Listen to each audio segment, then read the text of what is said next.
Bom, agora que nós já aprendemos fatos geométricos sobre as cônicas, nós vamos hoje dar conta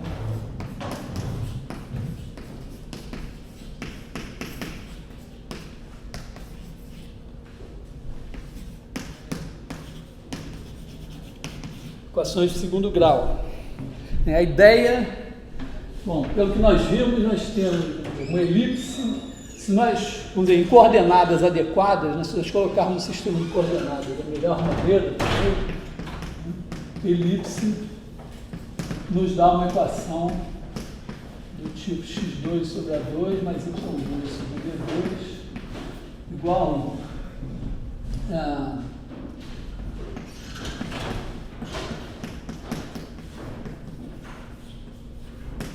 hipérbole dá uma coisa do tipo x2 sobre a2 menos y2 sobre b2 igual a 1 e parábola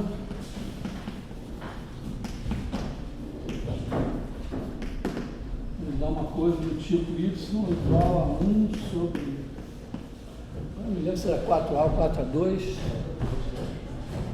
quem se lembra? 4a.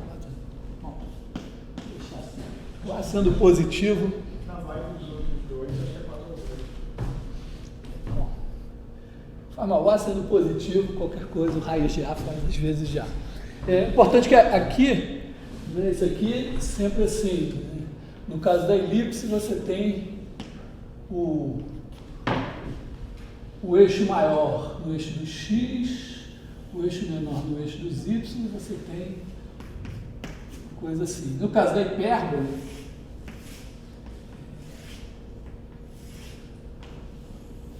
você tem também o centro.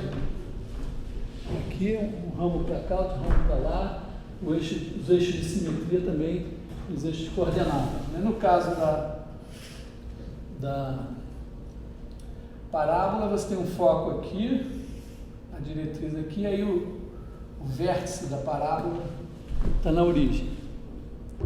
É claro que se a gente tiver um sistema de coordenadas e aparecer uma elipse assim, num outro sistema de coordenadas ela vai ter uma equação desse tipo, mas nesse daqui vai ser diferente. Mesma coisa a hipérbole, a parábola. Então, a primeira observação é que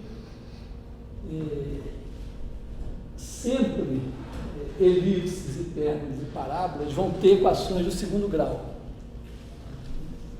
E, na verdade, a gente pode até esquecer um pouco elipses, parábolas e hipérboles e pensar só o seguinte: imagina que você tem um conjunto definido por uma equação do segundo grau num certo sistema de coordenadas. Você pega outro sistema de coordenadas e, como a mudança de coordenadas, né, escreve a nova coordenada em função da anterior, ou a anterior em função da nova, são dadas por coisas do primeiro grau, alguma coisa do tipo ax mais by mais c, é mais ou menos claro que, fazendo a mudança de coordenadas, você vai ter uma nova equação do segundo grau no novo sistema.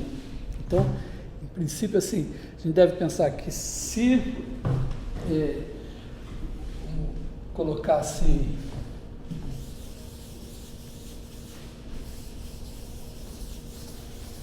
vamos imaginar a seguinte coisa, que num certo sistema de coordenadas, vamos dizer assim, você tem aqui uma certa origem, inclusive, embora para nós vá ser muito importante que a base seja ortonormal. Por que a base ortonormal é importante para nós aqui? Porque nós usamos o fato de que a distância entre dois pontos, nós calculamos a distância entre dois pontos usando, digamos aqui, x1, x2, y1, y2, então usamos o fato de que esse triângulo é retângulo, aqui é um cateto, aqui é outro cateto, e usamos isso para definir, para extrair as equações das cônicas, porque essas equações partem de definições que envolvem a distância.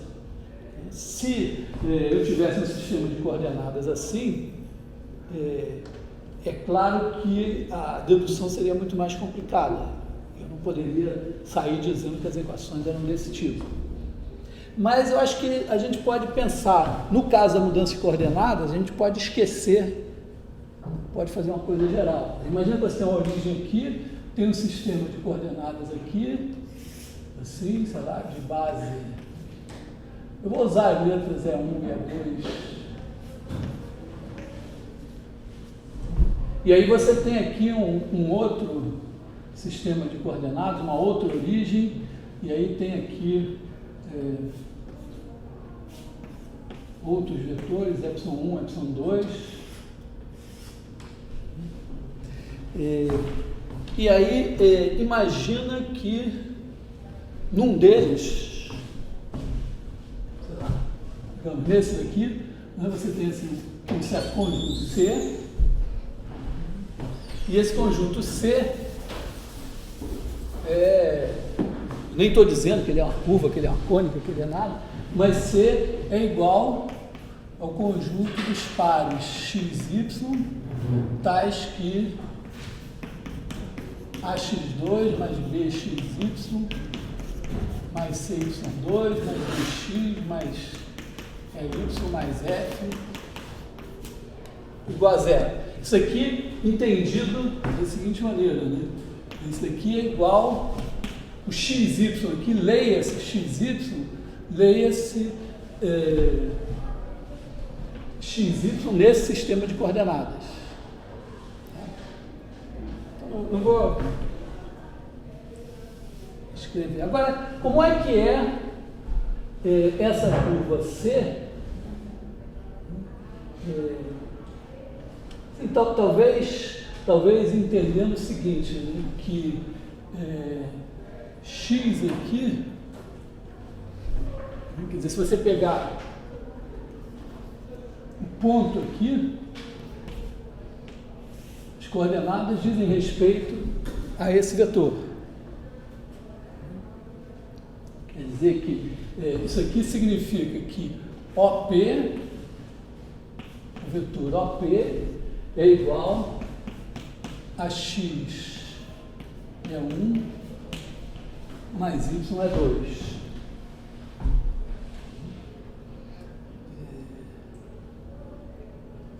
Agora, imagina que eu queira aqui, coordenadas, digamos, U e V, então aqui eu vou ter o vetor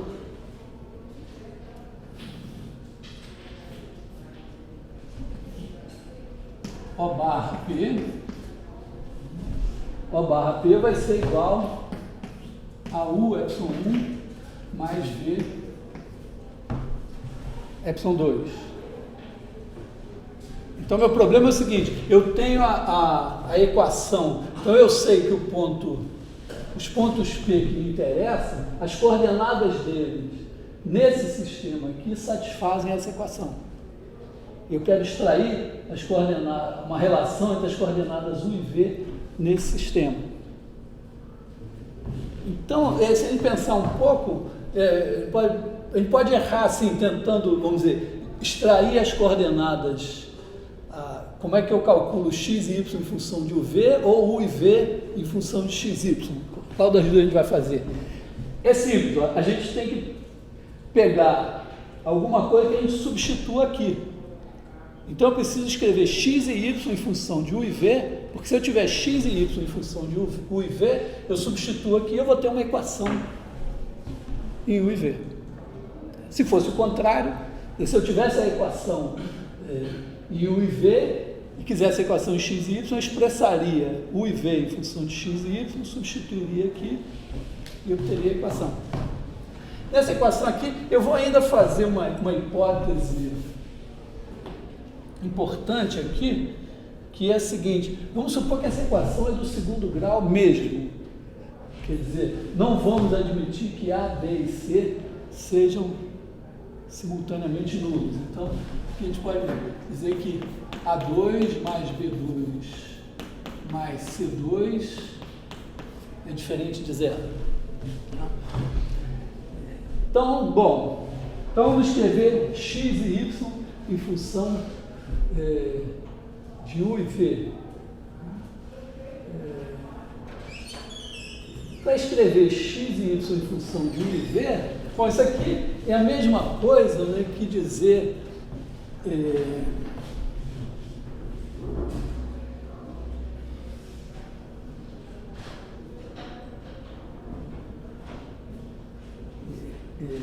aqui eu posso também escrever, dependendo de como eu queira, eu posso escrever OP, se eu tiver nesse sistema de coordenadas, também posso usar esse vetor aqui.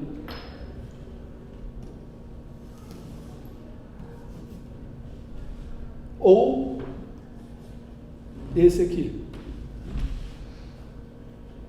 Bom, então eu tenho que tirar, digamos que eu conheça as coordenadas U e V e eu queira as coordenadas X e Y. Então eu vou ter que escrever o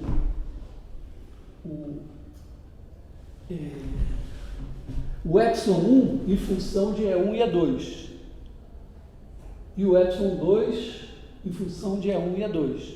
Vou tentar fazer assim. Digamos que epsilon 1, é claro aqui, se eu estou supondo que são sistemas de coordenadas, é claro que são epsilon 1 e epsilon 2 são LI e E1 e E2 são LI também. Então eu posso escrever com certeza epsilon 1 igual a, sei lá, A1 é 1 mais A21 é 2. E o epsilon 2 igual a A12 é 1 mais A22 é 2.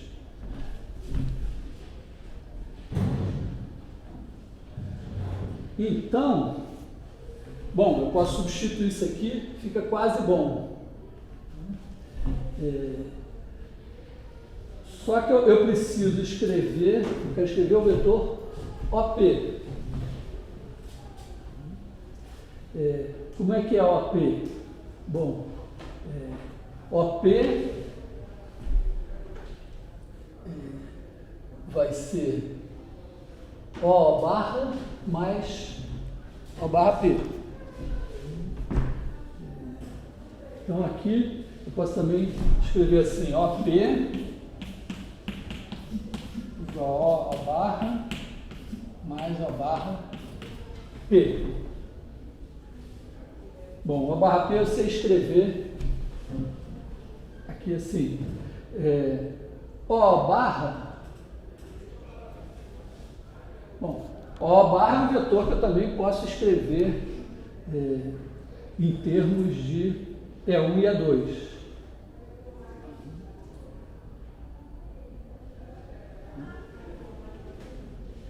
É isso que eu preciso mesmo. Então, O barra P vai estar escrito assim. Bom, esse aqui resolve. Bom, então, isso aqui, vamos escrever assim, isso aqui é igual a U, A1 é 1 mais A21 é 2. Eu estou fazendo deliberadamente sem matrizes, embora as matrizes estejam embutidas aqui, né? Mais V, A12 é 1 mais A22 é 2.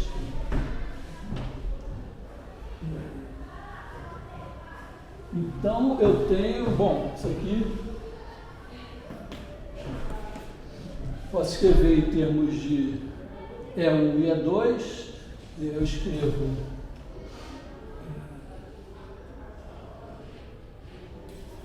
A11 mais A12 V é 1 mais A21 mais A22 V é 2. Peraí. Esse aqui eu vou igual aqui, né? Confundir. Assim, né? Então eu tenho o O barra P escrito em termos de E1 é 2. Agora, se eu escrever o O barra em termos de E1 é 2, eu fico com tudo. Então, eu posso escrever aqui O barra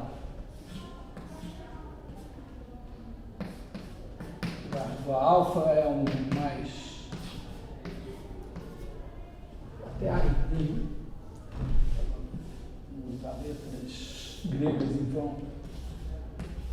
A é 1 mais B é 2. E aí, OP, isso aqui é o OP é igual a O barra mais O barra P, que então A é 1 mais B é 2, mais esse bicho aqui.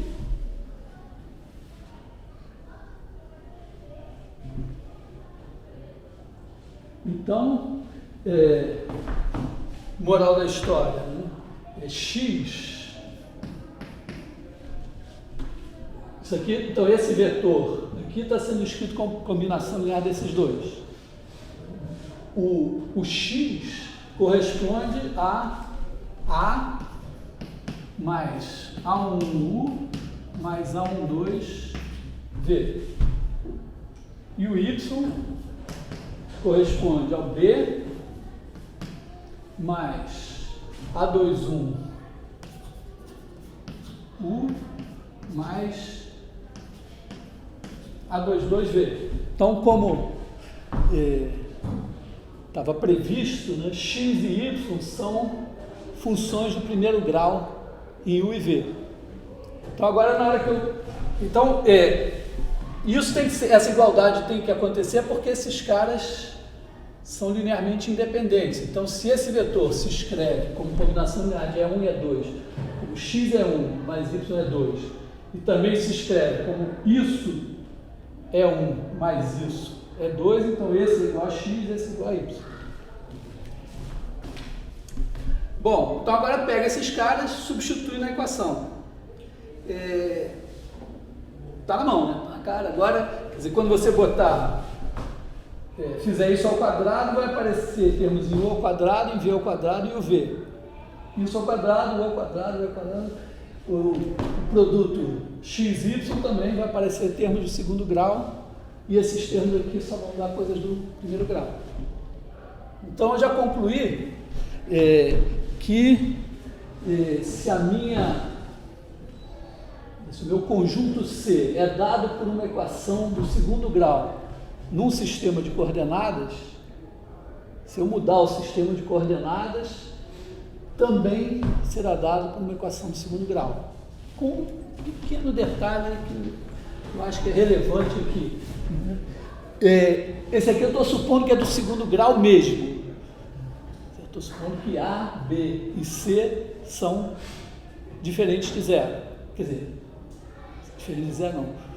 Os três não podem ser nulos ao mesmo tempo. Quer dizer, algum deles é diferente de zero.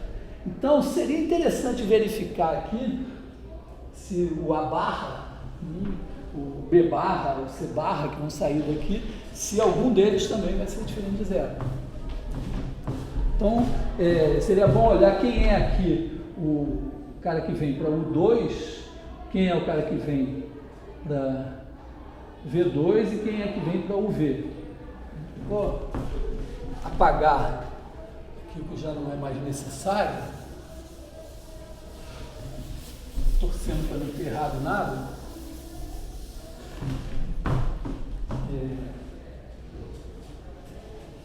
Não preciso mais disso, né?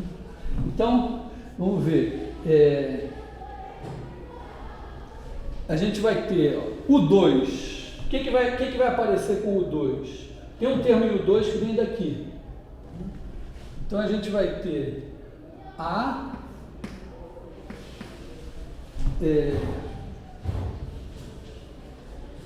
aliás, vamos fazer, quer dizer, o que vem de... pegando assim, AX2. Então, AX2 vai me dar A vezes A11 ao quadrado vezes o 2. Depois, do CY2, do CY2, em termos de 2, vem A21 ao quadrado vezes o 2. Então, C A21 ao quadrado. E do BXY vem B vezes esse, mais B vezes A1, A21. Digamos que esse cara daqui é igual a barra. O que é o A barra? É o coeficiente de U2 na equação que eu vou obter do segundo grau em U e V. Daqui vai sair uma equação A barra U2 mais B barra UV mais C barra V2 mais D barra U mais E barra V mais F barra igual a zero. Então, eu estou checando quem é o A barra, quem é o B barra, quem é o C barra. Então, o A barra é esse aqui. Agora, quem é o C barra primeiro, né? O C barra, quer dizer, o termo em V2. Então, vai vir do A vezes X2 vai vir A vezes A12 ao quadrado. Do C, Y2 vai vir C A22 ao quadrado. E do B XY vai vir B A12 A22. Então, esse cara daqui vai ser o C barra. E o termo em UV vai vir aqui. Do AX2 vem 2A A1 A12, quando eu levar esse cara ao quadrado, né? Depois, quando eu levar esse cara ao quadrado, vem mais 2C A21 A22, e quando eu multiplicar esses dois aqui, vem A1 A22 o V mais A12 A21. Isso multiplicado por B.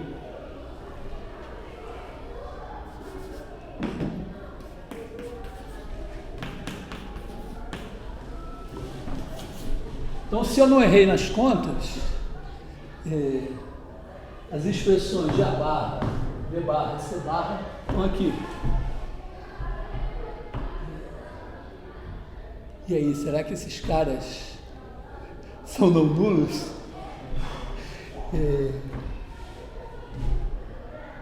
Eu tenho uma ideia para provar que eles são não nulos, que é a seguinte: a situação é perfeitamente simétrica. Né? Quer dizer, a gente podia ter partido de A barra dessa equação aqui e chegado nessa daqui. Observa que se a gente partir dessa equação,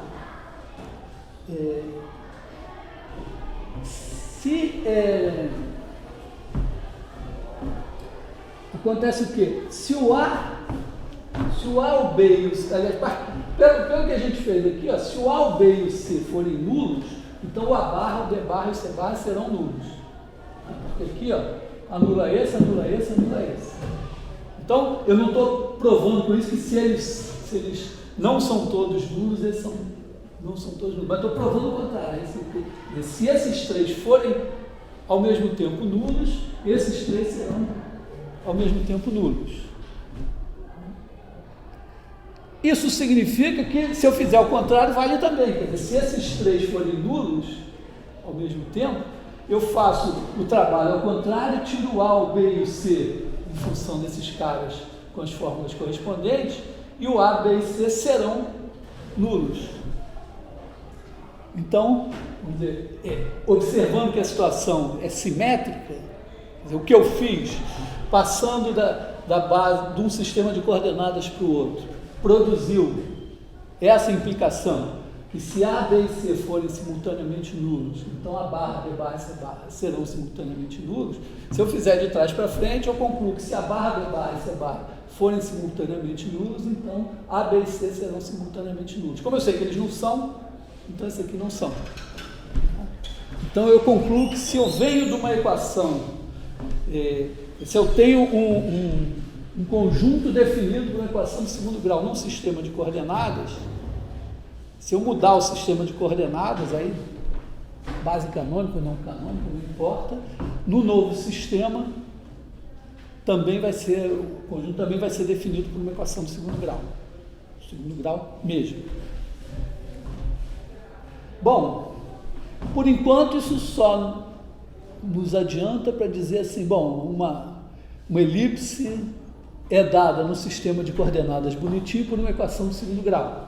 Então, se eu mudar o sistema de coordenadas, seja como for, ela será dada por uma equação de segundo grau.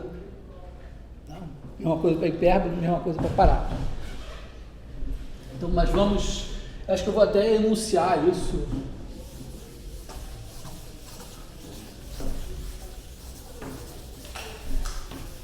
Como uma proposição, né? Na verdade, é quase que um exercício, mas já está assim, proposição.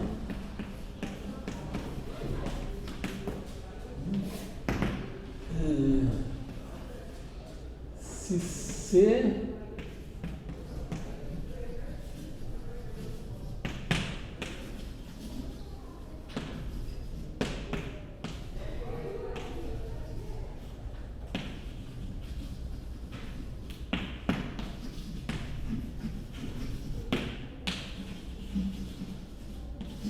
botar assim, OXY,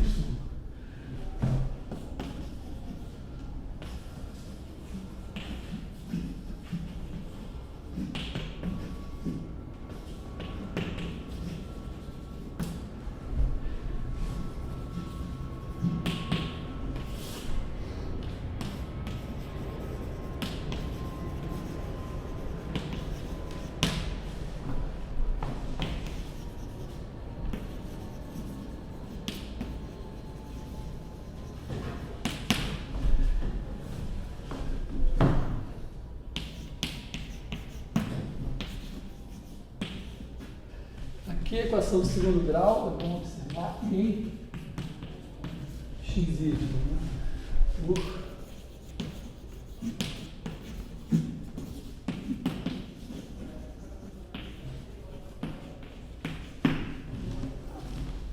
Então foi isso que nós acabamos de demonstrar. Então nós acabamos de demonstrar em particular que em qualquer sistema de coordenadas, uma cônica será dada por uma equação de segundo grau. E aí a questão agora que se coloca é saber se, dada uma equação de segundo grau qualquer, em x e y, se aquilo corresponde a alguma cônica. Como é que a gente faz isso? Se não for formar o conjunto de eixos, a cônica vai estar muito deformada, né? Então, por enquanto, vamos dizer, por enquanto a gente não pode dizer muita coisa sobre o que a gente já, talvez a gente já possa dizer uma coisa também, né? Quer dizer, se a cônica é dada, quer dizer, na verdade, já sabe o seguinte, né? Se uma cônica é dada no sistema bonitinho lá com os eixos de simetria nos eixos coordenados, por uma equação de segundo grau, então a gente sabe que se ela tiver num sistema, mas com base canônica, não tiver com, vamos dizer, na posição melhor, em vez de estar aqui, tiver aqui assim, nesse sistema de coordenadas, aqui ela também será dada por uma equação de segundo grau, mas na verdade a gente já sabe que em qualquer outro sistema de coordenadas ela vai ser dada por uma equação de segundo grau. Então a questão até maior seria, imagina que eu tenho uma equação de segundo grau num sistema de coordenadas que nem é de base ortonormal. Será que vai dar uma cônica? Talvez a minha observação principal, e aí vem um pouco a força dessa proposição, é o seguinte: se eu provar que toda equação do segundo grau num sistema de base ortonormal define uma cônica, automaticamente eu terei provado que em qualquer sistema uma equação de segundo grau define uma cônica. Por quê? Porque se eu pegar uma coisa que tem uma equação de segundo grau num sistema que não é de base ortonormal, quando eu mudar para o de base ortonormal, eu sei que será dado por uma equação de segundo grau. Se eu já provei que nesse sistema isso corresponde a uma cônica, então será uma cônica. Então, essa proposição aqui já nos facilita a vida. Então, vamos encarar então, a seguinte questão. Nós temos um sistema canônico, né, e temos uma equação de segundo grau. E queremos saber se isso define uma cônica.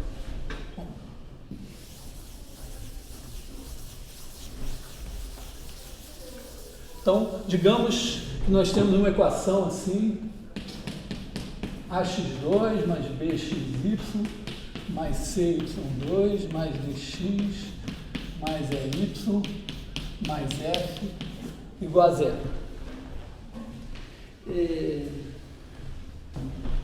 Eu vou fazer uma observação assim, simples, é a seguinte: se você fizer uma mudança de coordenadas com uma simples translação de eixos, digamos que, vamos dizer, tem um cara aqui de coordenadas xy, nesse sistema aqui. Se esse aqui é um V, então se esse ponto daqui tem coordenadas x0, y0, então é claro, né, que U é igual a x menos x0 e V é igual a y menos y0. Então, um sistema assim tem essa simplicidade.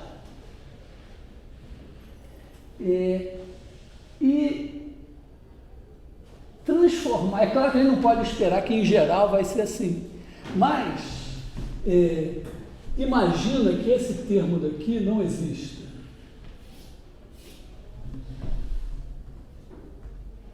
Eu sei manipular essa equação para fazer aparecer uma coisa vezes x menos x0 ao quadrado, mais alguma coisa vezes y menos y0 ao quadrado.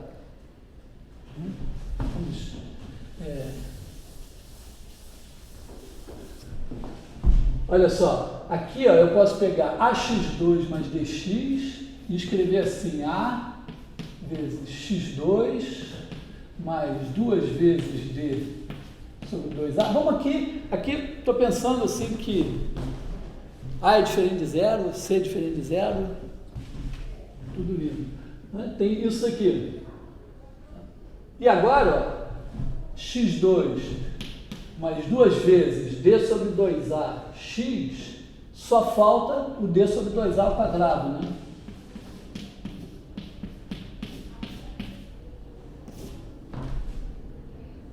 Claro, depois eu vou ter que descontar esse cara que eu acrescentei. Da mesma forma, o cy2 mais y, se o c é diferente de zero, eu posso escrever c vezes y2 mais 2 vezes e sobre 2c, e aí falta o e sobre 2c ao quadrado. Aí eu já usei esse, sobrou o f. E aí eu ponho, vamos dizer, isso aqui é igual a d sobre 2a ao quadrado mais E sobre 2C ao quadrado menos F. É uma manipulação muito do tipo da que a gente faz para deduzir a fórmula de equação de segundo grau, né, para simplificar a coisa. Então agora isso aqui ficou o quê? Isso aqui é A vezes x mais d sobre 2A ao quadrado mais C y mais E sobre 2C ao quadrado igual a essa coisa aqui. Vou chamar isso aqui de F bar. Ah, sim, aqui faltou um Y. Obrigado. Então agora eu posso chamar esse cara aqui de U, esse camarada aqui de V. E isso corresponde a uma mudança de coordenadas que é só uma translação. Eu mantenho, quando eu faço uma translação de eixos, eu só mudo a origem, né? Eu tenho a origem O aqui, eu mudo para a origem O barra aqui, mas eu mantenho o E1 e o E2. Então eu tenho um sistema de coordenadas que tem uma base ortonormal. Então se a equação for uma daquelas que eu conheço para sistema de base ortonormal, eu digo, isso aqui é uma cônica. Bom, então eu tenho uma equação do tipo AU2 mais CV2 igual a F bar. Isso daqui agora a gente pode escrever. Aqui eu estou supondo que A é diferente de zero e C é diferente de zero. Então, o que pode acontecer aqui nessa história, né? Isso daqui vira, eu posso escrever assim, U2 sobre F barra sobre A, mais V2 sobre F barra sobre C, igual a 1.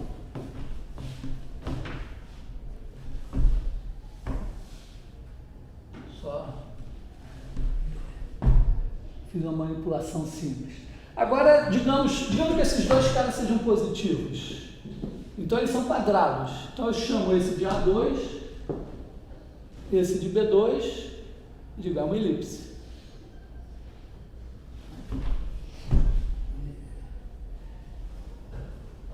Então, se esses dois caras... Então, aqui o que pode acontecer? Pode acontecer...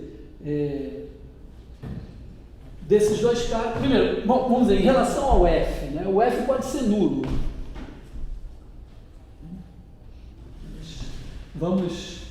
E o sinal, aqui o sinal do A e do C pode ser o mesmo. Então vamos considerar o que a gente tem agora, né? A gente chegou numa equação que é isso aí. Então, AU2 mais CV2 igual a F barra. Então, digamos que o A e C têm o mesmo sinal. Então, A e C com o mesmo sinal. Bom, se calhar desse sinal ainda ser o mesmo do F, ótimo. Mas pode ser, bom, o que pode acontecer agora? Bom, F barra igual a zero. Então eu vou ter alguma coisa que vai ser igual a zero e que nessa circunstância desses dois caras de mesmo sinal, só se o 2 e V2 forem zero. Só se U e V forem zero.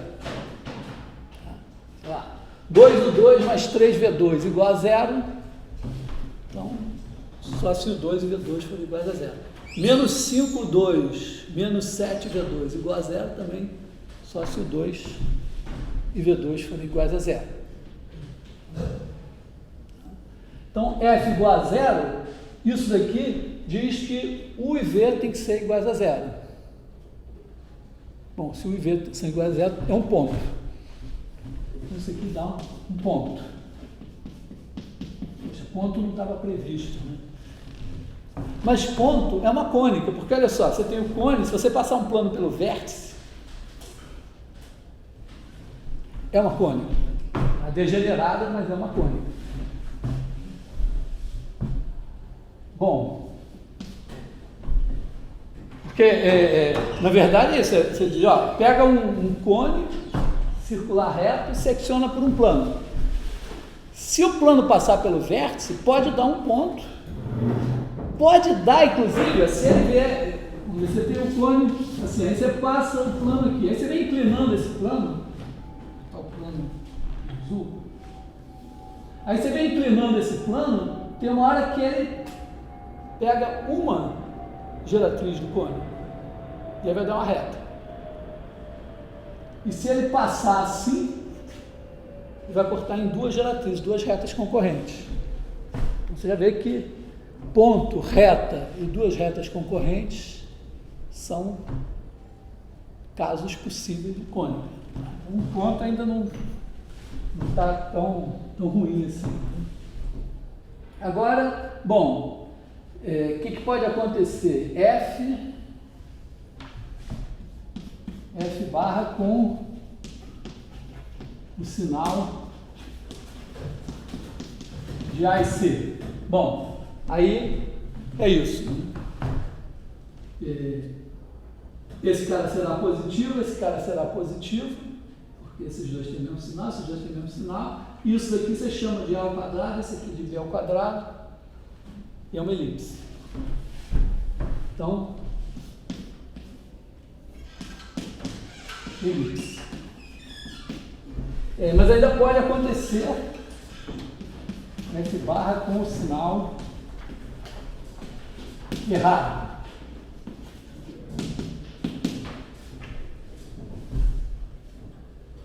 Se tiver o sinal errado, vamos dizer, você vai ter uma coisa, se A e C, você pode fazer A e C positivos e o F negativo. Aí esse negócio daqui não vai dar negativo, né? Então você vai dar o conjunto vazio. O conjunto vazio pode ser uma cônica? Em princípio não, né? Para você ter um cone, não tem como um plano não cortar o cone. Mas a gente pode roubar um pouquinho ainda. Considerar que o cilindro, a gente trabalhou com ele no começo, né? O cilindro é um cone ainda aceitável, com o vértice lá no infinito. Aí, bom que pelo menos o conjunto vazio. Então vamos aceitar isso aqui também como uma cônica ainda forçada. Isso significa nos complexos que a elipse está deitada na direção dos complexos não reais, é isso? Quer dizer, no caso de você, é uma questão que eu não vou colocar aqui, mas que a gente pode, não tem como dizer que não existe, né? É pensar que essa curva que a gente está pensando em R2 podia ser em C2. E aí, quando está em C2, tem mais coisas do que a gente está... Vamos dizer, esse conjunto vazio aqui não existiria. Mas os outros casos também teriam mais coisas.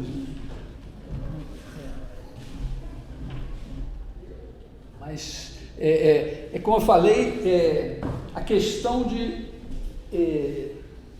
ver a que conjunto correspondem as soluções de uma equação polinomial ou de um sistema de equações polinomiais, essa questão pode ser colocada em Rn ou em Cn.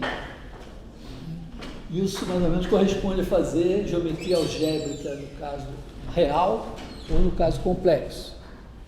Entendendo que, de qualquer maneira, assim como no estudo de equações polinomiais mais simples, você tem que ter sempre presente o caso complexo também no caso real. Faz sentido ter o caso complexo presente. Vou, por enquanto, me limitar a essa situação assim. Agora, bom, tem o outro caso que seria A e C com sinais opostos. Claro, depois eu ainda vou ter que considerar o caso em que um dos dois seja nulo.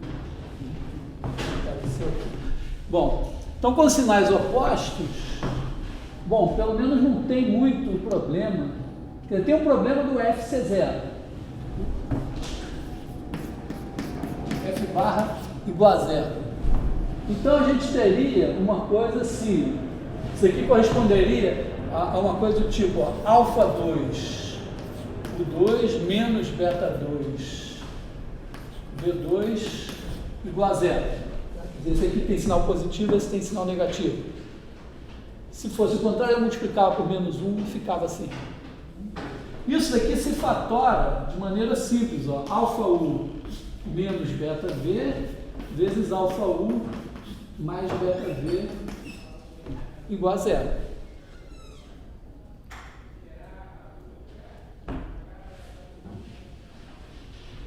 Bom, mas se esse produto é zero, você tem alfa U menos beta V igual a zero ou alfa U mais beta V igual a zero. Isso no plano V, isso é uma reta passando pela origem, isso é outra reta passando pela origem. Até os coeficientes angulares só mudam de sinal. Então, significa que para o cara satisfazer essa equação, ou ele está nessa reta ou está nessa. Então, está na união. Então, você tem um par de retas concorrentes. Que é, justamente, o par de retas concorrentes é um caso degenerado possível. Você passa o plano pelo vértice do cone, cortando duas geratrizes. Então, esse caso daqui corresponde a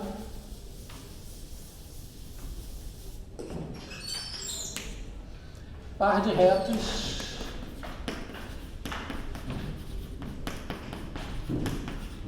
concorrente. Não vai caber aqui, então vou usar esse símbolo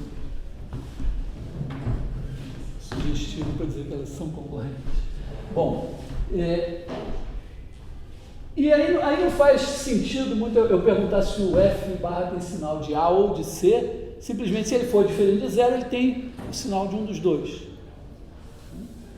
Então, se você tem um caso B, F barra diferente de zero, então você vai ter uma coisa do tipo o 2 sobre F barra sobre A mais V2 sobre F barra sobre C igual a 1. E aí, digamos, a gente pode, ou esse é positivo e esse negativo, ou esse negativo e esse positivo, é só uma inversão dos eixos. Digamos que esse seja positivo e esse seja negativo, então você bota um sinal menos aqui, bota um menos aqui, isso fica positivo, e aí você vai ter uma coisa do tipo o 2 sobre A2 menos V2 sobre B2 igual a 1, ou o 2 menos o 2 sobre B2, ou V2 sobre A2 menos o 2 sobre B2 igual a 1. Nos dois casos, isso é uma hipérbole. A gente reconhece uma hipérbole. Então, nesse caso aqui você tem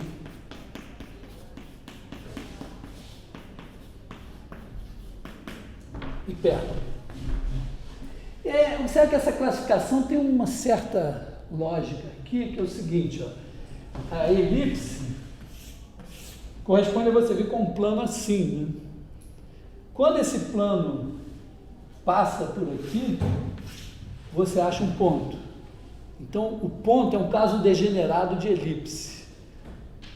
Enquanto que no caso da hipérbole, você vem com um plano assim. Quando ele passa aqui pelo vértice, você corta um par de retas. Então, um par de retas concorrentes é um caso degenerado de hipérbole. Tá? Bom, a parábola não apareceu. É porque a parábola, ela não tem x2 e y2 ao mesmo tempo. Ela precisa um dos dois só esteja no segundo grau. Então, deve vir do caso em que ou A é zero ou C é zero. Então,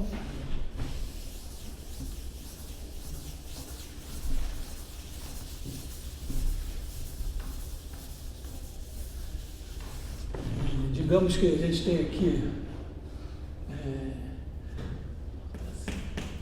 AX2, bom, não tem B, e eu vou supor que o C é zero. Né? Então, vou ter dx mais EY mais F igual a zero. Então, o termo B eu já estava supondo que era zero para ficar no caso simples, supus o C zero. Bom, aqui ó, a gente ajeita, né? Faz uma coisa, faz A, x2 mais 2D sobre 2A, x mais D sobre 2A ao quadrado, aí mais, isso aqui é igual a D sobre 2A ao quadrado menos F menos EY.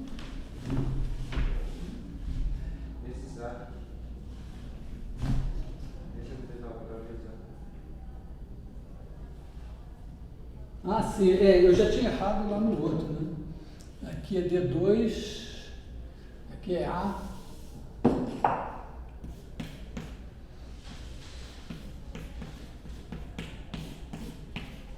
Da D2 sobre 4A aqui, né? No outro eu tinha já cometido esse erro, mas eu juntei tudo no F barra, então não tem problema, né? Foi um erro perdoável. Perdoável, quer dizer, que não causou danos. Perdoável, não sei. Bom, então, aqui, ó, isso aqui vai ficar U2, né? Isso aqui mesma coisa, vira um U2. Agora tem duas possibilidades, ó. Ou é zero, ou não é zero. Porque se o E não for zero, eu posso chamar isso tudo aqui de V. É uma mudança, né? Quer dizer, isso aqui eu posso, vamos dizer, isso aqui eu posso escrever. Se o E não for zero, eu posso escrever E que multiplica Y menos F sobre E mais A sobre E D sobre 2A ao quadrado, e posso chamar isso aqui de V.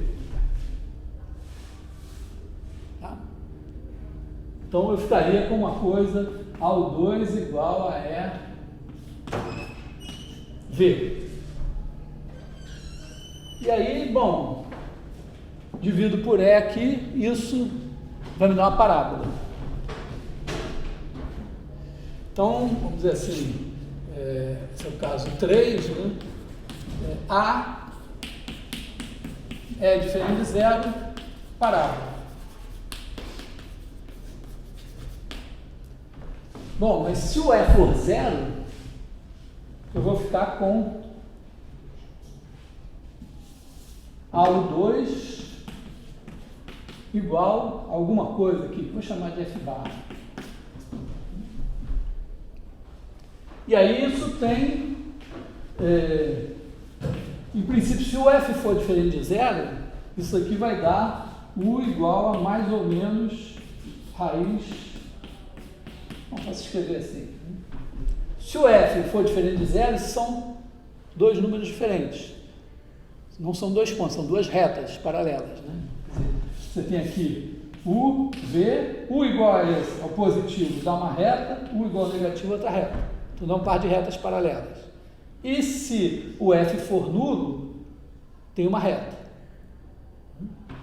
Então aqui é igual a zero, F barra igual a zero, reta. Bom, reta estava previsto. É justamente, você vem com o plano assim da parábola, e aí você, quando chega no vértice, você vai catar uma geratriz só. Mas o caso C é igual a zero, F bar diferente de zero, você tem par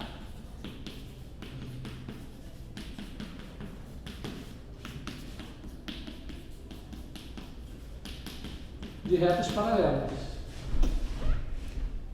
Esse não tem, só se eu recorrer de novo à forçação de barra e dizer, não, um cilindro circular reto é um cone circular reto com vértice no infinito.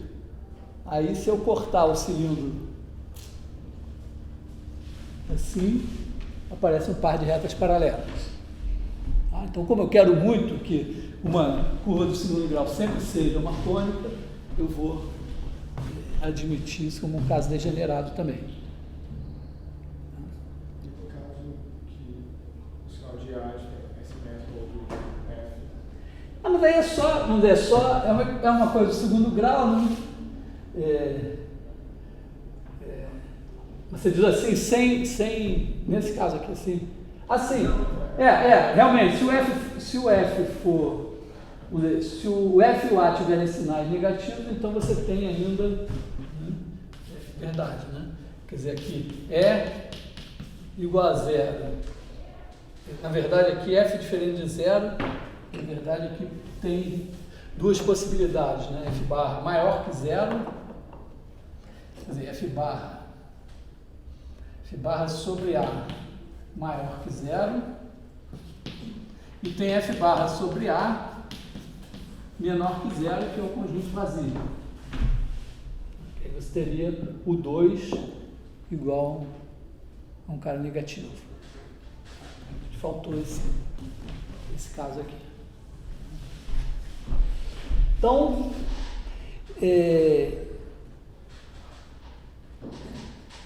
não é nada, mesmo nesse caso simplesinho, que não tem o termo em x, y, a gente viu que sempre dá uma cônica, mas incluindo os casos degenerados. Não, vamos dizer, não era preciso ter feito tudo isso para reparar, né, que quando você faz uma coisa do tipo AX mais BY mais C vezes A barra X mais B barra Y mais C barra igual a zero, isso dá uma equação de segundo grau em x e y, isso é um produto de duas equações de reta, então isso aqui vai ser satisfeito se eu tiver numa das retas, quer dizer, se isso for zero ou se isso for zero. Então, um par de retas, ou ainda posso fazer essas duas retas concorrentes, paralelas e coincidentes. Então, par de retas concorrentes, par de retas paralelas e uma reta, trivialmente dão equações de segundo grau.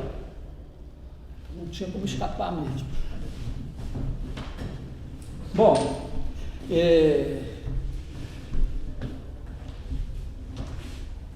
apagar o quadro aqui, né?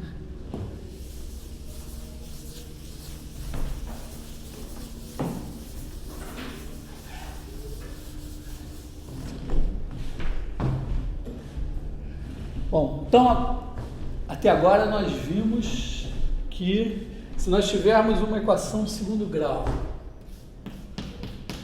ax2 mais bxy mais cy2 mais bx mais ey mais f igual a zero, satisfeitas pelas coordenadas dos pontos de um certo conjunto, que isso aqui define um certo conjunto no plano com o sistema de coordenadas canônico. Então, nós queremos saber que tipo de curva, que tipo de conjunto estudar. Nós temos a conjectura de que isso seja uma cônica. Já vimos que se o B for zero, realmente dá uma cônica, incluindo casos degenerados. Agora, caso B diferente de zero. Aqui vamos explicitar B diferente de zero. Como o caso B igual a zero claramente correspondeu a fazer a translação, né? O caso, se tiver uma cônica, digamos, deve ser uma coisa desse tipo, assim, sei lá, uma hipérbole aqui assim, né? E que a gente só vai transformar essa equação numa equação de hipérbole do tipo x2 sobre a2 menos y2 sobre b2 igual a 1, se a gente rodar os eixos. Talvez a primeira inclinação seja primeiro fazer a translação e depois fazer a rotação, mas nada aqui, esse B aqui atrapalha muito. Se você quebrar a cabeça, não é, eu pelo menos não consigo, olhando para isso aqui, adivinhar como é que eu faço a translação. Mas a gente pode ter um guia algébrico simples, que seria o seguinte: ó, se eu rodar esse sistema de coordenadas até aqui, de maneira que esse eixo fique paralelo a esse paralelo a esse, eu vou ter uma situação que, fazendo a translação, eu resolvo. Então, deve ser possível fazer uma rotação de maneira que esse B desapareça. Então, aqui, em vez de mudar a origem, que é o que a gente fez nos outros casos, né, que fazer U igual a X mais ou menos alguma coisa, V igual a Y mais ou menos alguma coisa, é fazer uma translação, mudar só a origem. Aqui a gente pode começar mantendo a origem, mas mudando a base, né? Mudando para uma base que seja alguma coisa do tipo cosseno teta, seno teta, menos seno teta, cosseno teta. Então, vamos pensar assim, nosso guia é: vamos procurar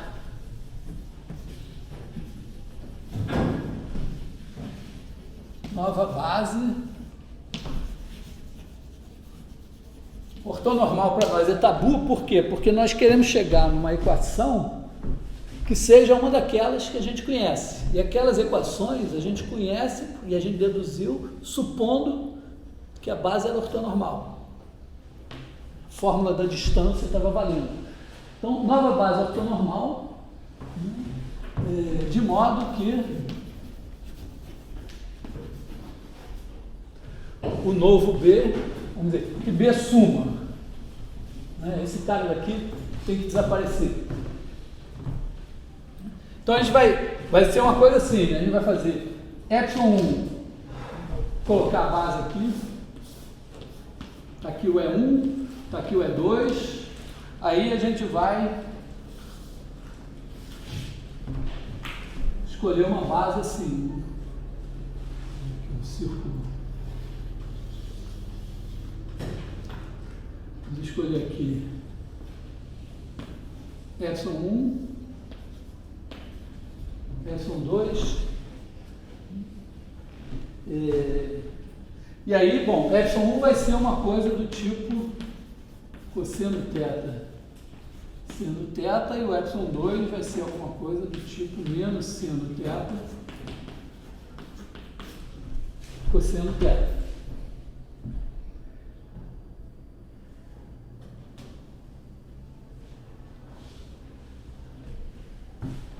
Então, vamos ver,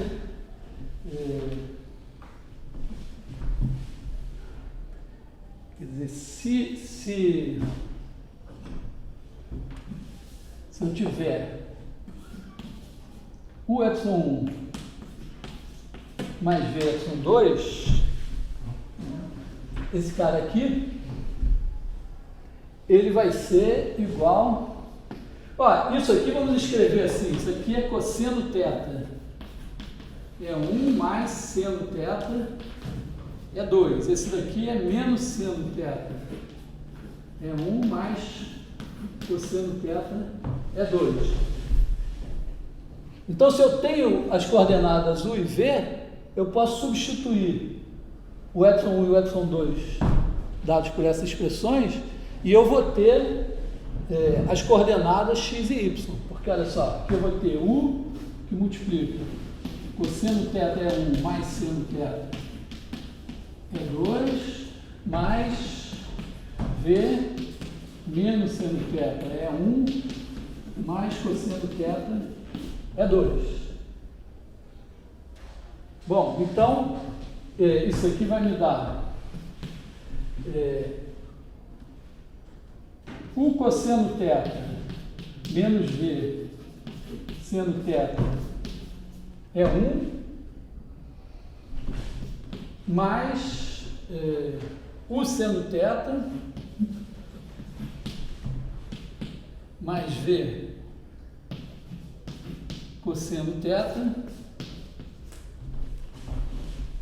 é 2.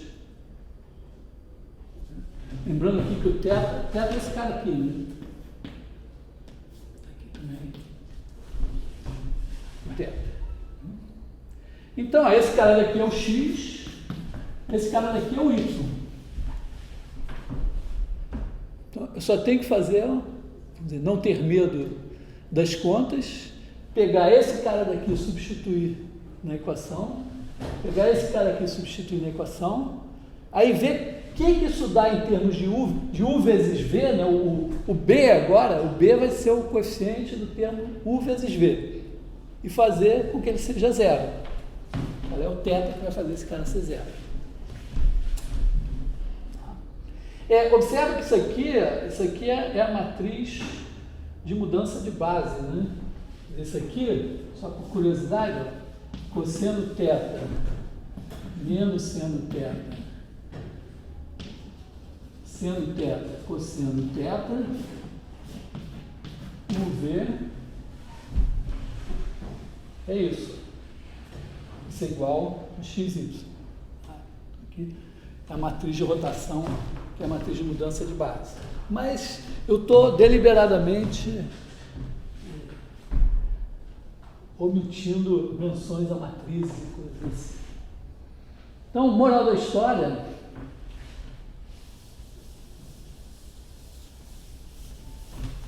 apagamos isso tudo aqui e agora é álgebra.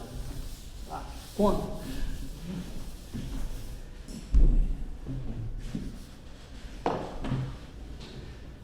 Então, substituímos isso aqui. Onde tem x entra isso, onde tem y entra isso. Sei lá, vamos. A gente tem que achar o B, né? O termo e o V, mas vamos fazer a conta aqui, né? Então aqui a gente vai ter A que multiplica U cosseno θ menos V seno θ ao quadrado mais B U cosseno θ menos V seno θ U seno θ mais V cosseno θ mais C que multiplica U seno θ mais V cosseno θ ao quadrado. Essa parte daqui, claramente, né, isso aqui não vai dar nada em U2, nada em V2, nada em UV. Então eu vou esquecer, vou olhar só para esse negócio aqui. Não errei nada.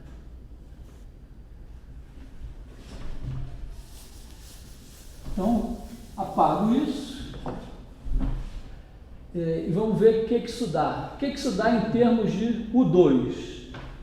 A gente vai ter aqui A, que multiplica cosseno quadrado θ, dá um termo U2 aqui. Aí a gente tem mais B cosseno θ seno θ, e mais C seno quadrado θ, isso aqui, U2. Em termos de V2, a gente tem A seno quadrado θ, mais B, menos B, cosseno θ, seno θ, e mais C cosseno quadrado θ. Aqui é o coeficiente do V2. Claro que esses caras nem nos interessam. Não é isso que nos interessa. O que nos interessa é o termo em UV. Então, o termo em UV vem daqui, né? A gente tem A, duas vezes A, cosseno θ. Seno θ com sinal menos na frente. Depois aqui a gente tem mais B, que multiplica cosseno quadrado θ, e aqui menos seno quadrado θ. Está parecendo bom, né? Porque aqui tem um seno de 2θ, aqui tem um cosseno de 2θ. E aqui a gente tem C com 2 também, né? Seno θ, cosseno θ. Isso daqui multiplica o V. Esse cara daqui que a gente quer que seja zero. Então, voltando à estratégia, a gente está girando os eixos, escolhendo uma nova base, que é dada por um ângulo θ.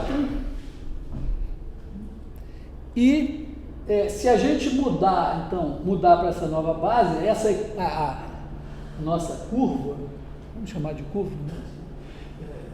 Vai ser dada por uma nova equação em U e V, em que o termo em U2 está aqui, o termo em V2 está aqui, e o termo em UV está aqui. Tem mais termo em U, termo em V, termo independente, que a gente nem calculou. Mas o que a gente quer é o quê? É cair no caso anterior. A gente quer que esse cara daqui não exista. Então nós queremos θ de maneira que... pagar essa história, então,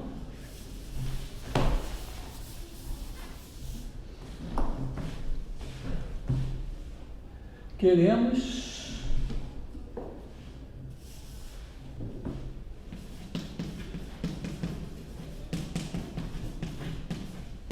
θ ao que? Bom, então aqui a gente tem duas vezes C menos... Não, tem C menos A sendo θ, né?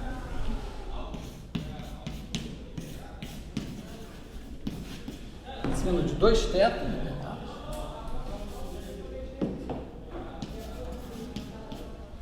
Mais B cosseno de 2θ igual a zero. Isso aqui, ó, tem C seno de 2θ menos A seno de 2θ, então C menos A seno de 2θ, mais B cosseno de 2θ. Então, a tangente de 2θ está na mão, né? Então, apago essa história toda.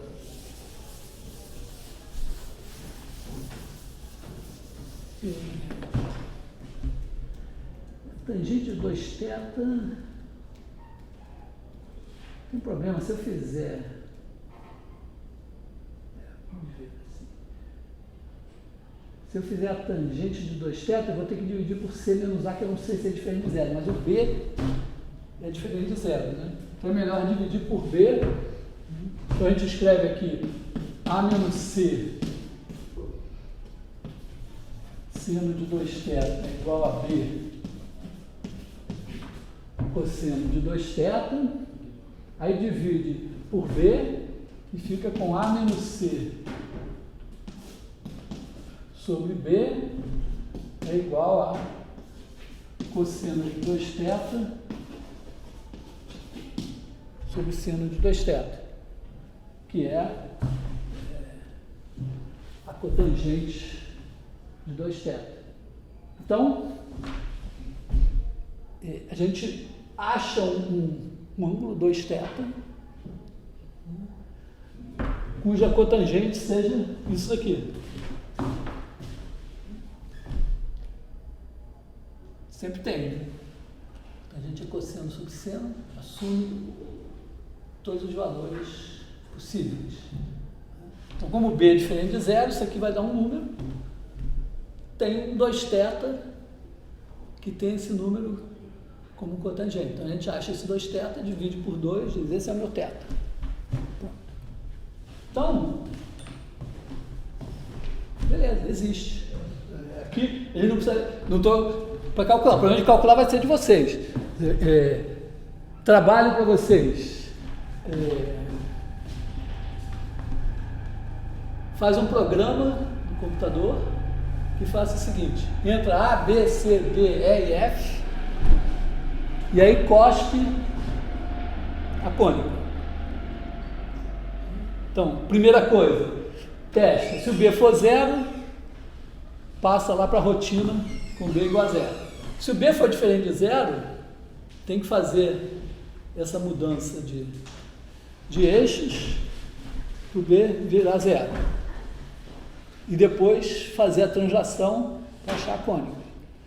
E no fim, dizer, ó, isso aqui é uma elipse com o centro dado assim, assim, assim, o eixo maior é esse, o eixo menor é esse, o A é esse, o B é esse, o C é esse, a simplicidade, não sei o que lá, e desenhar. O mínimo, alguém que programa tem que conseguir fazer. Quanto é que eu vou pagar por isso, ainda não sei, mas seja o suficiente. Ah, bom, vocês tiraram a nota péssima na segunda prova, né? Então, pronto, isso aí pode melhorar a nota da segunda prova. Né? Vamos ver, vai valer 2 pontos, 2 preciosos pontos a mais na nota da segunda prova, fazer esse programa que funcione. Tem que entrar, certo? Profissional. Eu posso chegar lá e entrar chegar com meus A, B, C, D, E e F, e eu vou saber qual é a cônica que eu fabriquei antes, ele vai ter que dizer tudo certinho. Não é só dizer uma elipse, tem que ser todas as características. Então, bom trabalho de programação, pede uma interface gráfica, assim. Vocês têm professor de computação para encher o saco deles, se for o caso, monitores, tudo. Mas, importante aqui para nós acabamos de demonstrar, então, que se você tiver um conjunto caracterizado por uma equação de segundo grau num sistema de coordenadas canônico, então esse conjunto é uma cônica, porque a gente acabou com o B, acabando com o B no caso anterior, achou uma cônica ou casos degenerados. Mais ainda, né, se for uma curva definida por uma equação de segundo grau num sistema de coordenadas qualquer, mesmo que não seja de base canônica, também é uma cônica. Por quê? Porque pela proposição anterior, a gente viu que se num sistema de coordenadas qualquer ele é dado por uma equação de segundo grau, se eu mudar para um sistema canônico, ele também será dado por uma equação de segundo grau. E aí, cai nisso. Então, isso até merece teorema. Se eu não me engano, isso foi demonstrado pelo Fermat, que é um dos pais da geometria analítica, lá nos 1600 e pouco. Então, teorema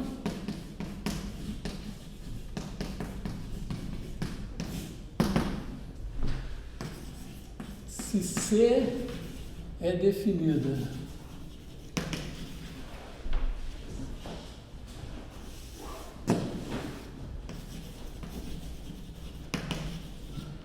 vou botar definido porque C é o conjunto.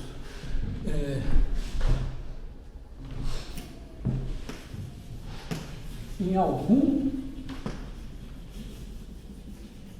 sistema de coordenadas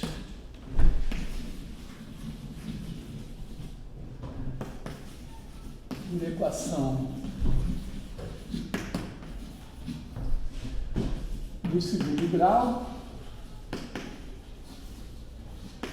então C é uma cônica. Vou botar aqui a ressalva, né? Possivelmente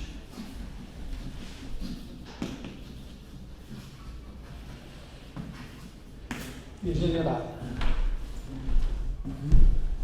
Cônica degenerada é aquela elipse bêbada da sarjeta. Assim, uma cônica. Tem uns casos de cônica degenerada que não aparecem aqui, mas que a gente também considera cônica degenerada, depois vão aparecer de alguma maneira. Por exemplo, uma elipse, aqui assim, aqui o centro, esse aqui é o A, esse aqui é o C. Se você andar com os focos para o centro, você obtém um círculo, um limite. Mas se você andar com os focos para os vértices aqui, você tem um segmento de reta. Então, uma elipse pode degenerar num segmento de reta. Isso é outro tipo de degeneração. Como também uma hipérbole pode degenerar num par de semi-retas, assim. Se você botar os focos indo para o vértice, também tem um par de semi-retas. Para parábola também pode degenerar, então tem umas degenerações que não aparecem aqui. Mas esse teorema já é um belo teorema. Né? Ele vai nos dizer assim,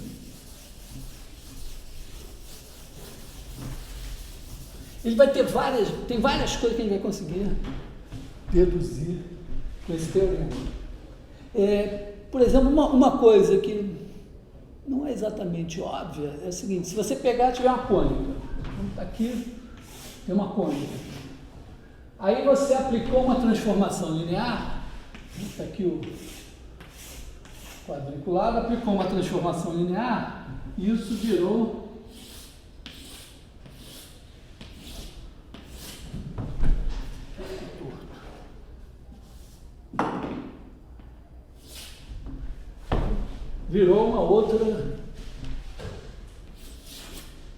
uma outra coisa aqui assim. Será que é uma cônica? Que seja, mas repara que quando você faz uma transformação linear, você multiplica por uma matriz, né? E aí o que acontece, né? A imagem, os pontos da imagem têm as mesmas coordenadas dos pontos. Aqui você tem assim, você tem o ponto x é 1 mais y é 2, você aplica a transformação linear t, ele vira xt de E1 mais yt de E2. Supõe que a nossa transformação linear seja objetiva, quer dizer, aqui, esse cara daqui, digamos, é o ε1, esse cara daqui é o ε2. Vamos fazer mudando a orientação, pelo menos, para ter alguma graça. Né? Então, isso aqui é x ε1 mais y ε2. Agora, se x e y satisfazem uma equação de segundo grau, aqui é o mesmo x e o mesmo y, as coordenadas do novo sistema. Então, você vai ter um conjunto aqui definido por uma equação de segundo grau nesse sistema de coordenadas. Bom, o que a gente acabou de ver é uma cônica. Então, a imagem de uma cônica por uma transformação linear bijetiva é uma cônica. Mas mais, será que... Bom, eu não conseguiria imaginar, acho que todo mundo vai concordar comigo. Não dá para imaginar que uma elipse possa virar uma hipérbole. Foi uma transformação linear. Elipse não pode virar hipérbole. Então, é mais um pouco, né? Porque, primeiro, as cônicas degeneradas, ponto vira ponto. Transformação linear, reta, vira reta. Par de retas concorrentes, vira par de retas concorrentes. Transformação linear preserva o paralelismo também, né? Porque o vetor que dá a direção, isso aqui, você tem a reta dada por P0 mais TV, se você pegar aqui P1 mais TV, aqui você vai ter P de P0 mais P de TV, P de P1 mais e você vai ter o T de V também. Se o mesmo vetor aqui da direção dessa, o mesmo vai dar direção aqui. Então leva paralelas em paralelas. Né? Conjunto vazio vai em conjunto vazio. Então os casos degenerados, certamente você leva no mesmo caso degenerado. Agora, dos casos não degenerados, elipse é a única que é limitada. Eu desenhei assim, mas se você pensar um pouco na equação, os pontos de uma elipse tomam um conjunto limitado. Você tem uma situação assim. Imagina que você tem aqui sistema de coordenadas, tem aqui uma elipse. Então, bom, você pode botar um quadrado, sei lá, um retângulo, que essa elipse está aqui dentro. Quando você fizer a transformação linear, esse gosta de virar uma coisa assim, e a sua imagem vai estar aqui dentro.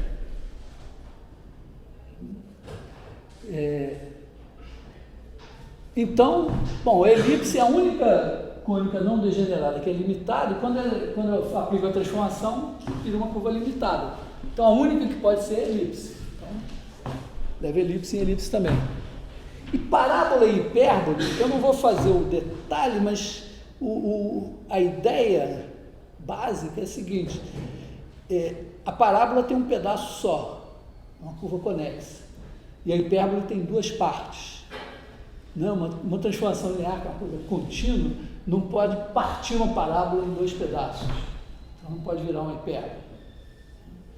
E também a hipérbole não poderia virar parábola, porque senão a inversa, que também é uma transformação linear objetiva, transformaria a parábola em hipérbole. Então a transformação linear não degenerada, ela transforma cônicas em cônicas, e cônica de uma certa espécie em cônica da mesma espécie. Já quando é um caso degenerado, quer dizer, você pega o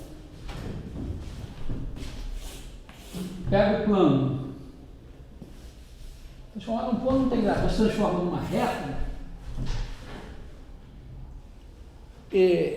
não é difícil ver. Por exemplo, pensa na projeção, né? Se você tiver uma elipse assim, projetar tudo aqui no eixo do X, ela vira um segmento de reta. Então, uma elipse, no caso degenerado, ela vai virar um segmento de reta. Bom, pensando no caso de retas, retas viram retas a menos assim, ó, se for uma reta perpendicular, você pode pegar uma reta aqui e levar num ponto só. Então, reta pode virar ponto. Par de retas paralelas também pode virar dois pontos. Então, par de retas ou vira uma reta, se for retas concorrentes, não tem como virar ponto, vira uma reta. Par de retas paralelas pode virar um ponto, ou aliás, dois pontos ou uma reta. As coisas assim. Mas, pensando agora, hipérbole. Olha só, hipérbole, assim, é o caso mais legal, vamos dizer assim, imagina que você projete ela aqui, ela vira um par de semirretas. Então, um par de semirretas com a mesma reta suporte, uma para um lado, outra para o outro, é uma hipérbole degenerada de alguma maneira. Mas a hipérbole também, se você fizer projetar assim, ela vira uma reta. Tem também a possibilidade, né, que a hipérbole, eu não destaquei muito, mas a hipérbole tem uma assíntota, né? Quer dizer, se você pegar aqui, ó, fizer x2 sobre A2 menos y2 sobre B2 igual a 1, isso daqui vai dar y2 sobre B2 é igual a 1 mais x2 sobre A2, então y igual a mais ou menos b raiz de 1 mais x2 sobre A2. Isso dá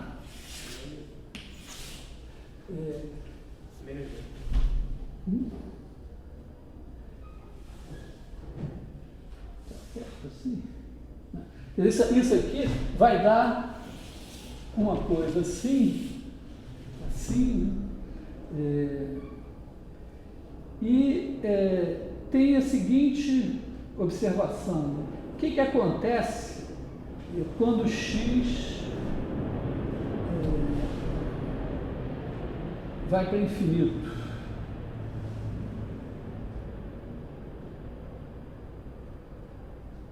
Ou, sei lá, pensando assim, você pode também escrever isso aqui, y igual a mais ou menos b raiz de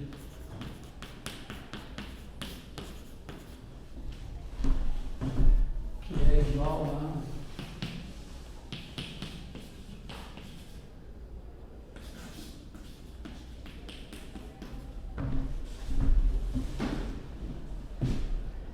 isso aqui, ó, é quase, para x grande, isso aqui é quase x. Esse é quase y igual a mais ou menos b sobre a x. Quer dizer, para x grande, ele encosta nessa reta aqui, ó, que é y igual a b sobre a x, e para aqui é y igual a menos b sobre a x. São as assíntotas. Se você traçar essa curva aqui, ela vai dar uma coisa assim, só que quando x é grande, ela tende para essa reta aqui. Você pode... Aliás, essas curvas é fácil de ver na cone. É o seguinte: você tem o cone aqui, aí você cortou por um plano, deu a hipérbole. Bota esse plano aqui bem na nossa frente, sim, você vai ver a hipérbole assim. Os dois, esse é o plano da hipérbole. Tem um plano paralelo aqui passando por esse vértice. Esse plano corta o cone em duas retas concorrentes, que são, se você olhar de frente, são essas duas retas aqui. A hipérbole não intercepta, mas chega lá perto dela. Então a hipérbole tem duas assíntotas. Isso faz o seguinte: imagina você tem uma hipérbole assim. Você pode fazer uma transformação linear, por exemplo, que projeta essa hipérbole nessa reta aqui. Projeta segundo essa, tira paralelas a essa, nessa aqui. O que vai acontecer? Você vai ficar com a reta toda menos esse ponto. Os pontos aqui, ó, vão todos se projetando aqui assim, todo mundo se projeta, só que esse daqui não tem ninguém, esse cá também tem. Então você pode também, a hipérbole, se você fizer uma transformação linear degenerada, pode transformar a hipérbole em uma reta menos um ponto. Caso menos evidente, né?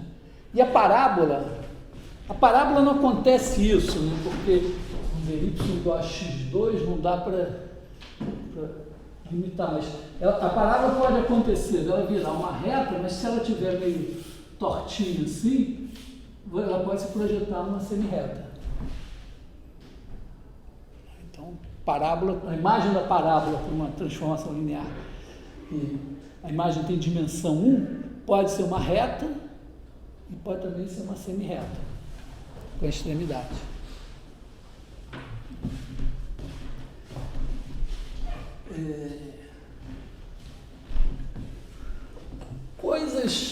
Coisas assim muito úteis são o seguinte: olha, qualquer elipse, x2 sobre A2 mais y2 sobre B2 igual a 1, pode vir de uma coisa do tipo 2 mais V2 igual a 1. Você faz a transformação linear, que faz U igual a x sobre A, V igual a y sobre B, e aí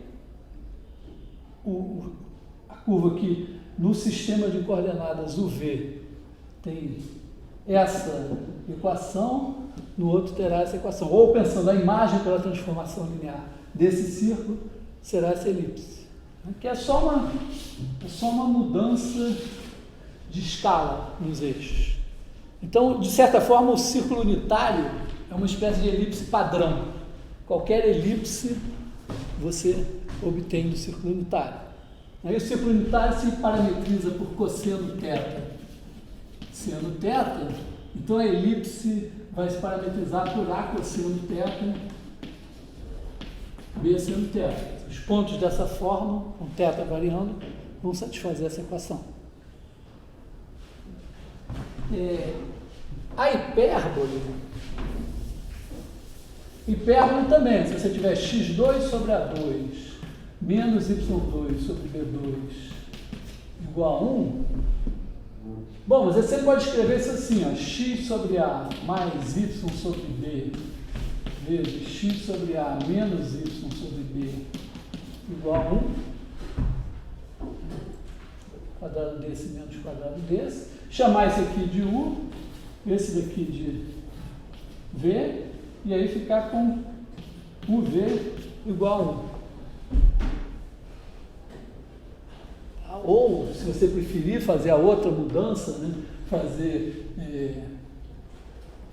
partir de U2 menos V2 igual a 1, você também pode fazer U igual a X sobre A, e V igual a Y sobre B, e aí ficar com U2 menos V2 igual a 1.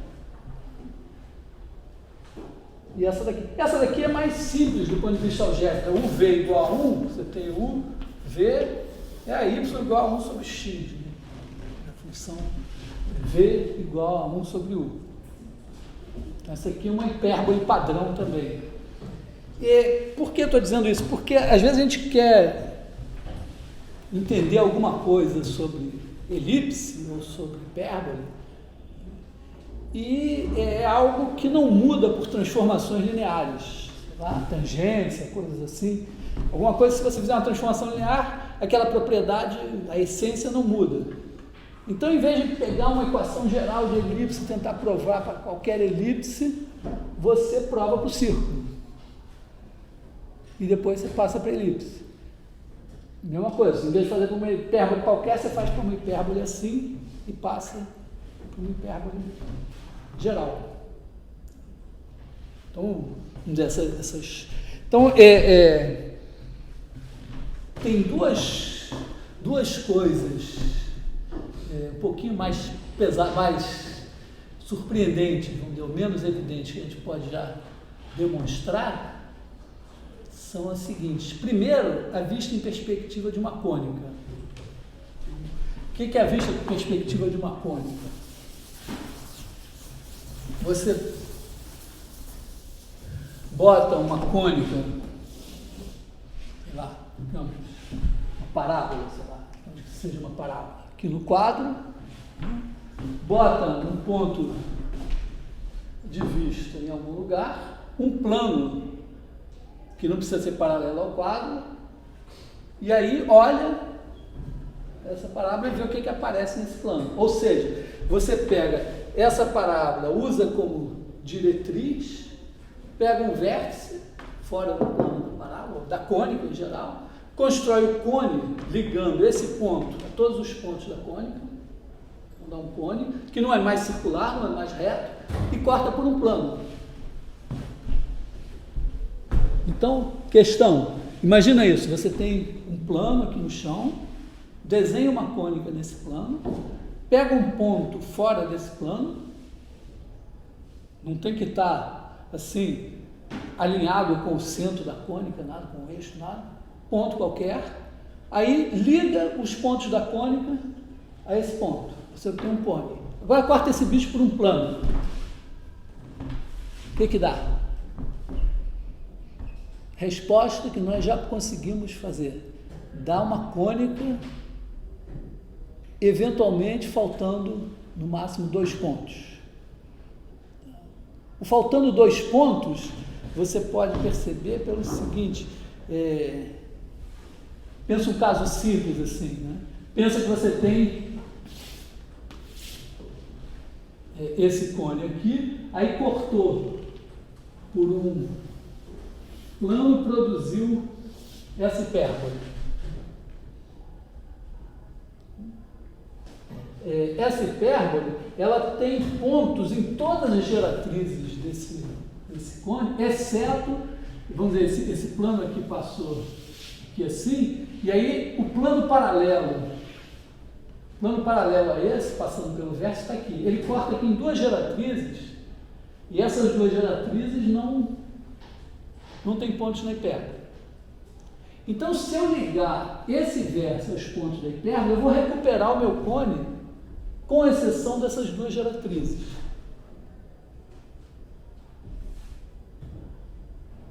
Legal. Cara, assim. Vou voltar à questão. Eu quero saber, por exemplo, eu peguei uma hipérbole, desenhei uma hipérbole no chão, peguei um ponto fora do chão, liguei os pontos da hipérbole nesse ponto, produzi um cone esquisito a partir da hipérbole. Aí corta esse cone por um plano. Aí eu digo que dá uma cônica. Você dá uma cônica, eu acredito, mas eu digo, não é uma cônica. Pode ser uma cônica, mas pode faltar um ponto ou pode faltar 2 pontos. Então vou só explicar por que pode faltar 2 pontos. Imagina que eu não peguei a minha hipérbole do nada. Eu tinha um cone circular reto, bonitinho, e aí cortei por um plano. Produzi uma hipérbole. Observa que essa hipérbole, qualquer geratriz, quando você faz a hipérbole, você vem por um plano assim. Então, ele vai cortando as geratrizes do cone e dando pontos da hipérbole. Só que tem duas geratrizes, se você pegar o plano paralelo ao plano da hipérbole, que passa aqui pelo vértice, esse plano é paralelo ao plano da hipérbole. Então, nenhum ponto desse plano pode estar na hipérbole. Só que ele corta esse plano em duas geratrizes. Então, essas duas geratrizes não têm ponto da hipérbole. As outras têm. Então, imagina agora que eu pego essa hipérbole, ligo os pontos da hipérbole ao vértice. Eu recupero todas as geratrizes que têm algum ponto na hipérbole. Então, eu recupero todas menos 2. Então, esse cone que eu produzo a partir da hipérbole é igualzinho ao meu cone original, mas faltam 2 geratrizes. Quando eu cortar ele por um plano, digamos que eu corto por um plano e dê uma elipse, vai faltar 2 pontos. E, aliás, legal, hein? Acabei de observar o seguinte, imagina que eu tenho essa hipérbole aqui, olho com esse ponto de vista e boto o meu quadro aqui assim. Eu olho para essa hipérbole desse ponto de vista, olhando para frente, com o meu olho para frente e para trás, eu vou ver uma elipse menos 2 pontos. Eu vou ver uma coisa assim. Isso aqui é um ramo da hipérbole, isso aqui é o outro ramo da hipérbole.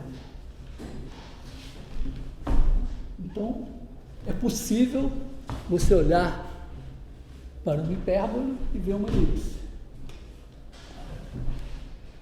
Então, isso nós vamos provar usando as coisas que a gente viu até agora. Outra coisa que nós podemos provar também é a questão seguinte, quantos pontos define uma cônica? Então, por 2 pontos passa uma reta, por 3 passa um círculo, por 5 pontos passa uma única cônica. Quer dizer, a menos que eles sejam alinhados, assim, coisas esquisitas. E realmente, 2 cônicas, sei lá, se você interceptar 2 cônicas não degeneradas, o máximo que elas podem ter em comum são 4 pontos. Esse é outro resultado que a gente vai poder provar agora. Então, são resultados assim que, aparentemente, não deve sair muito fácil usando coisas básicas de geometria. São nossas próximas atrações.